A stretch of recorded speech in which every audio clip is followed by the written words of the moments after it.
And that breaking news out of Sacramento, where Councilmember Sean Loloee has been indicted after being the subject of a federal investigation. Good afternoon, I'm Dominic Garcia. Thanks for joining us at noon.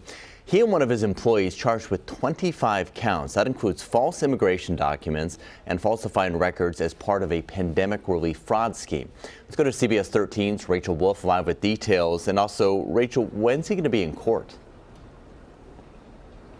Yeah, he's going to be in court today at 2 o'clock. That's the arraignment. He turned himself into federal marshals already and is awaiting that court proceeding. This is the 25-count indictment that has been handed up. In it, it is 23 pages detailing this alleged immigration fraud and also COVID-19 fraud that he is reportedly to have committed along with a member of his supermarket. So let's get into what it says. Now, according to court documents, since 2008, Loloee and Carla Montoya, the general manager, engaged in a conspiracy to employ a labor force at the stores that consisted of a significant number of workers that lacked employment authorization. They did it allegedly to reduce labor costs through unlawful means, including failure to pay required overtime wages. Now, the indictment also alleges that in 2020, the U.S. Department of Labor began 2 investigations into the Viva supermarkets, and Loloee and Montoya obstructed the investigations in a number of ways, including making false statements to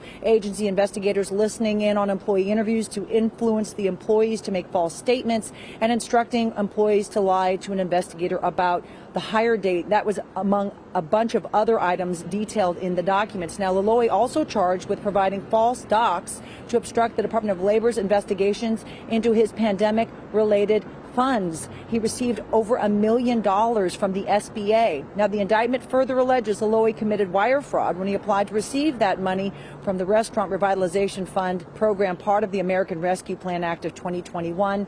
Now, Sean Loloee provided a statement to us that says, "Today's news comes as a shock, particularly since I came to this country as a teenager in 1989 with absolutely nothing and have worked tirelessly to meet the needs of the underserved in both my grocery stores and as a member of the city council, both of which I will continue to do as I fight these allegations." Now, we caught up with attorney Mark Reichel, who is a former federal public defender. Now, he's not representing Loloee in this case, but he's been inside a federal courtroom plenty of times in these types of cases, and he gave us an outline of what's expected to happen today in court.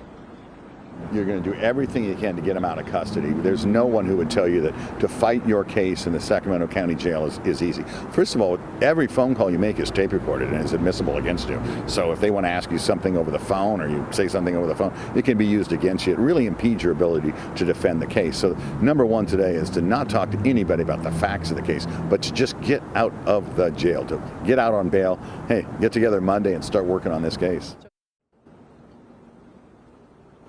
So a lot of people who have called for him to step down amid this investigation. We knew that this immigration fraud investigation was going on, but nobody knew about the COVID-19 investigation. Now, Reichel says that could have come about as peeling back the curtain, if you will, into the entire business operations of all of this. So again, it's going to be a busy day inside federal court. We've reached out to city council members. At this point, they are mum. Some of those people who have called for him to step down amid that investigation also being very quiet today as the details of this 25-count federal indictment are laid out.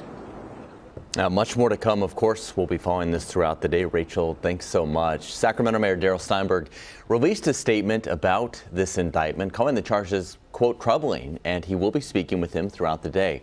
Mayor goes on to say he has the right to due process, and he also has an obligation to do the right thing by District 2 and by the city. I expect the situation to be resolved within the next 24 hours. Again, we'll bring you the very latest